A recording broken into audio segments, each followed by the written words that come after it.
سورہ ہمزہ یہ بھی مکی ہے، اس سے پہلے والی دونوں صورتیں بھی مکی تھی، یہ بھی مکی صورت ہے۔ ان میں 3 چیزوں کی طرف اللہ تبارک و تعالیٰ نے اشارہ کیا ہے۔ ایک تو یہ ہے کہ پیٹھ پیچھے جو لوگ غیبت کرتے ہیں، اور ایک وہ ہے جو منہ کے سامنے لعن طعن کرتے ہیں۔ تیسرا یہ ہے کہ مال کی محبت میں گرفتار رہتے ہیں۔ 3 لوگوں کے لیے اللہ تبارک و تعالیٰ نے بربادی اور ہلاکت کے بارے میں کہا کہ یہ تینوں لوگوں کے لیے ہلاکت اور بربادی ہے۔ سب سے پہلے اللہ تبارک و تعالیٰ کہتا ہے وَيْلٌ لِكُلِّ ہُمَزَةٍ لُمَزَةٍ۔ ہمزہ اور لمزہ، ہمزہ کہتے ہیں پیٹھ پیچھے کسی کی غیبت کرنا، کسی کی برائی بیان کرنا، بعد میں جب اسے یہ بات معلوم ہو تو اسے صدمہ ہو کہ میرے بارے میں یہ بات کہی گئی، ہمارے غائبانے میں کم سے کم ہمارے سامنے یہ بات کہی جاتی تو ہمارے پاس یہ موقع ہوتا کہ ہم اس کا دفاع کر سکیں، اپنی صفائی پیش کر سکیں، لیکن ہمیں اس کا موقع نہیں دیا گیا اور ہمارے غائبانے میں ہمارے خلاف یہ ساری باتیں کہی گئی۔ اللہ تبارک و تعالیٰ نے اس غیبت کے بارے میں دوسری جگہ ارشاد فرمایا ہے کہ اللہ تبارک و تعالیٰ کہتا ہے أَيُحِبُّ أَحَدُكُمْ أَن يَأْكُلَ لَحْمَ أَخِيهِ مَيْتًا فَكَرِهْتُمُوهُ۔ غیبت کے بارے میں اللہ کہہ رہا ہے کیا تم میں سے کوئی اس بات کو پسند کرتا ہے کہ وہ اپنے مرے ہوئے بھائی کا گوشت کھائے؟ جو غیبت کرتا ہے وہ اپنے مرے ہوئے بھائی کا گوشت کھاتا ہے۔ فضائل اعمال میں ایک حدیث ہے جو اکثر ہم پڑھتے ہیں، سنتے ہیں کہ رمضان کے مہینے میں ایک عورت طبیعت خراب ہوئی اور قے آنے لگ گئی۔ قے جب کروائی گئی ہے تو گوشت کے ٹکڑے نکل رہے تھے۔ اللہ کے نبی صلی اللہ علیہ وسلم کو معلوم ہوا تو آپ نے کہا یہ غیبت کرنے والی ہے۔ تو غیبت کرنے والے کے بارے میں اتنی سخت بات ہے، اللہ تبارک و تعالیٰ کہتا ہے کہ اس کے لیے ہلاکت ہے، بربادی ہے، تباہی ہے جو کسی کی غیبت پیٹھ کے پیچھے کرتا ہے یا سامنے میں خام میں لعن طعن کرتا ہے۔ آپ ہمارے سامنے بیٹھے ہوئے ہیں اور آپ کے اندر کوئی خرابی ہوگی، وہ ہمیں معلوم ہے، اس بھرے مجمع میں ہم آپ کے بارے میں کچھ کہنے لگ جائیں اور آپ کو یہ موقع نہ ملے اور سارے لوگ آپ کو دیکھیں، آپ کو شرمندگی ہو، آپ کو ندامت ہو۔ اللہ تبارک و تعالیٰ کہتا ہے کہ یہ بہت سخت معاملہ ہے اور اس سخت معاملے کی سزا بھی بہت سخت ہے۔ اللہ کہتا ہے کہ اس کے لیے تباہی ہے، بلکہ ویل کا ترجمہ ایک یہ بھی ہوتا ہے کہ جہنم کے ایک گڑھے کو ویل کہا جاتا ہے۔ تو اللہ کہہ رہا ہے کہ جو لوگ کسی کی غیبت کرتے ہیں پیٹھ کے پیچھے یا سامنے میں لعن طعن کرتے ہیں، ان لوگوں کے لیے جہنم کا گڑھا ہے، اس جہنم کے گڑھے میں انہیں ڈالا جائے گا۔ اللہ تبارک و تعالی ہمیں ان دونوں برائیوں سے محفوظ فرما لے۔ آگے اللہ تبارک و تعالی کہتا ہے الذی جمع مالا وعددہ۔ بربادی پھر کس کے لیے ہے؟ اس کے لیے ہے جو مال کو جمع کرتا ہے اور اسے گنتا رہتا ہے۔ آج ہم نے اتنا جمع کر لیا، آج بینک میں اتنا جمع کیا ہے، ہمارے گھر کی تجوری میں اتنا ہے، فلاں دوست کو اتنے دے دیے، فلاں اسٹاف کو اتنا دیا ہے، کل ملا کر کے آج کا سرمایہ ہمارے پاس میں اتنا ہو گیا ہے۔ روزانہ مال کو جمع کر رہا ہے اور گن رہا ہے فخر کے طور پر اور لوگوں پر برتری حاصل کرنے کے لیے۔ پیسہ جائز طریقے سے کما رہا ہے، ناجائز طریقے سے کما رہا ہے، اس کی پرواہ کیے بغیر بس اس کے دل میں یہ ہے کہ ہمارے پاس میں مال جمع ہو جائے، روزانہ گن گن کر کے مال کو رکھتا ہے۔ اللہ نے کہا کہ اس کے لیے بھی تباہی اور بربادی ہے۔ پھر اللہ تبارک و تعالیٰ کہتا ہے کہ جو یہ مال جمع کرتا ہے اس کی تمنا کیا ہے؟ اس کی تمنا یہ ہے کہ یہ مال اس کو ہمیشہ باقی رکھے۔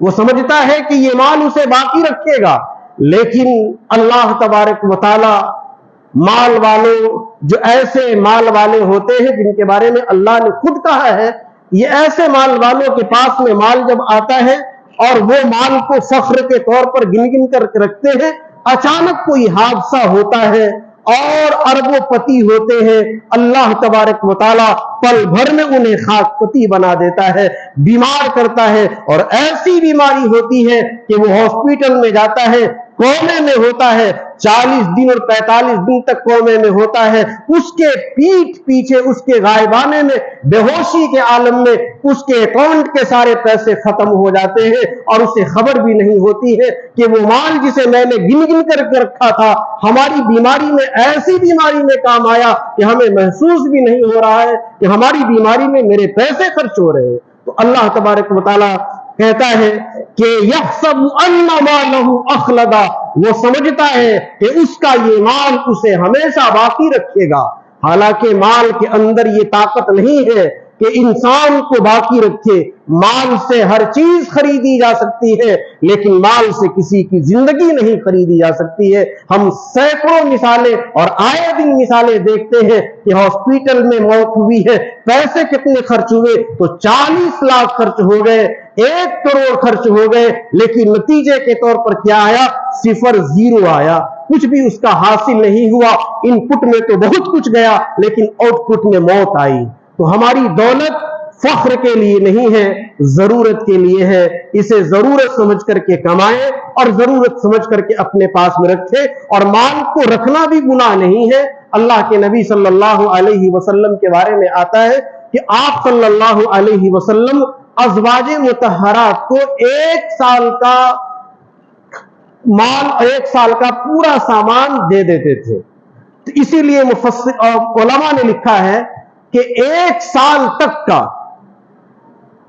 पैसा रख लेना, इतना पैसा कि अगर हमारे साथ में कोई हादसा हो जाए, कोई बात हो जाए, तो कम से कम 1 साल तक हमारा ये माल चल जाए, इतने की गुंजाइश है हदीस में। और जो शारिहीन है, मुफस्सरीन है, उन लोगों ने भी लिखा है कि अल्लाह के नबी सल्लल्लाहु अलैहि वसल्लम चूंकि 1 साल का माल और 1 साल की रोजी और 1 साल का खर्चा अज़वाजे मुतहरात को देते थे, इसीलिए हमारे लिए भी है कि हम भी 1 साल का पस अंदाज कर सकते हैं। इससे ज्यादा की गुंजाइश नहीं है। अगर है तो कोई बात नहीं है तो ठीक है, लेकिन उसको हम रोजाना गिने और फख्र करें और ये समझे कि यही हमारी निजात का जरिया है, कामयाबी का जरिया है, इसी से हम कामयाब होंगे, इसी से हम बचेंगे। तो ये माल बचाने वाला नहीं है। आगे अल्लाह तबारक व तआला इससे भी सख्त बात कहता है। अल्लाह कहता है कल्ला लयुंबदन्ना फिल हुतमा, याद रखना चाहिए कि ये माल वाला जो माल की तलब में है, माल की तमन्ना में है और माल को गिन रहा है और माल को ये समझ रहा है कि उसकी निजात का जरिया है, इसकी वजह से उसे हुतमा में डाला जाएगा। ये हुतमा क्या है? अल्लाह तबारक व तआला आगे उसकी तशरीह खुद कर रहा है। अल्लाह कहता है कि लयुंबदन्ना फिल हुतमा, उसे हुतमा में डाला जाएगा। वमा अदराका मल हुतमा, और तुम्हें पता है कि ये हुतमा है क्या? अल्लाह ने पहले कहा कि हुतमा में डाला जाएगा, फिर अल्लाह खुद कहता है कि ये हुतमा है क्या, तुम जानते हो? उसके बाद अल्लाह कहता है कि नारुल्लाहिल मुक़दा, ये अल्लाह की सुलगाई हुई आग है, ऐसी आग है। हुतमा उस आग को कहते हैं जिसे अल्लाह तबारक व तआला ने ऐसे लोगों के लिए जहन्नम में सुलगा करके रखी है। ऐसे लोगों को उस हुतमा में डाला जाएगा और डालने के बाद होगा क्या? अल्लाह तबारक व तआला कहता है अल्लती तत्तली अलल अफ़इदा, इस आग में जब डाल दिया जाएगा तो आग जब उसके बदन को लगेगी, तो हम दुनिया में देखते हैं कि किसी को आग लगी तो ऊपर के हिस्से में आग लगती है, आग अंदर तक पहुंचती नहीं है, उससे पहले आग को बुझा दिया जाता है या उस आग से वो मर जाता है, अंदर तक वो आग नहीं पहुंचती है। लेकिन जो ये हुतमा वाली आग है, अल्लाह तबारक व तआला कह रहा है कि जलना तो शुरू होगा जिस्म के ऊपर के हिस्से से, लेकिन जलते जलते उसके दिल तक ये आग पहुंचेगी और उसका दिल भी जलने लग जाएगा। जब किसी का दिल जलेगा तो उसके दर्द और उसकी तकलीफ का आलम क्या होगा। और कुछ लोगों ने कहा है कि ये जो आग है पहले दिल के अंदर लगेगी, और दिल के अंदर जब लगेगी तो दिल पास पास और रेजा रेजा होगा, छलनी छलनी हो जाएगा। उसके बाद जिस्म के दूसरे हिस्सों में वो आग फैलेगी और ये आग ऐसी होगी जो नजर तो नहीं आ रही होगी क्योंकि जिस्म के अंदर है, जिस्म के अंदर आग जल रही होगी, बाहर नजर नहीं आ रही होगी, लेकिन तकलीफ की शिद्दत ऐसी होगी। आजिज ने कहा था कि गम की आग बड़ी अलबेली, कैसे कोई बुझाए, अंदर हड्डी हड्डी सुलगे, बाहर नजर न आए। तो ये आग बाहर नजर तो नहीं आ रही होगी, लेकिन अक्सर ने कहा कि ये आग बाहर से लगेगी और अंदर तक जलाती चली जाएगी, और उसका दिल जलेगा, और जब दिल जल जाएगा तो उसकी तकलीफ की शिद्दत का आलम क्या होगा। उसके बाद अल्लाह तबारक व तआला कहता है, इन्नहा अलैहिम मुअस्सदा, ये आग उसे ढके हुए होगी। आग ऐसे जल रही होगी कि आग के बीच में होगा, और आग उसके चारों तरफ जल रही होगी, और आग इस तौर पर होगी कि आग के लंबे लंबे सुतून होंगे। ऊपर निगाह उठाएगा तो जहां तक निगाह जाएगी आग का लंबा सुतून होगा, निकलने की कोशिश करेगा तो वो सारे आग के सुतून के बीच में होगा, वो उस आग से निकल नहीं पाएगा, उस आग के अंदर घुल घुल करके और कट कट करके गिरेगा, पनाह की कोई गुंजाइश और कोई जगह नहीं होगी। अल्लाह तबारक व तआला जिसे चाहेगा उसे बचाएगा, बाकी बचाने वाला और उसकी कोई नहीं होगा। तो अल्लाह तबारक व तआला कहता है, इन्नहा अलैहिम मुअस्सदा फी आमदिन मुमद्ददा। आमद के माने सुकून के हैं, और मुमद्ददा कहते हैं फैले हुए, यानी लंबे लंबे सुकूनों के दरमियान में वो घिरा हुआ होगा, और ये आग उसे घेरे हुए होगी। अल्लाह तबारक व तआला हम तमाम लोगों को इन तमाम अजाबों से हिफाजत फरमा दे। अल्लाह तबारक व तआला हम तमाम लोगों को जहन्नम से बचा ले, और जहन्नम की हौलनाकी से बचा ले, और जन्नत में दाखिला नसीब फरमा दे। अल्लाह तबारक व तआला कहने सुनने से ज्यादा अमल करने की तौफीक इनायत फरमाए।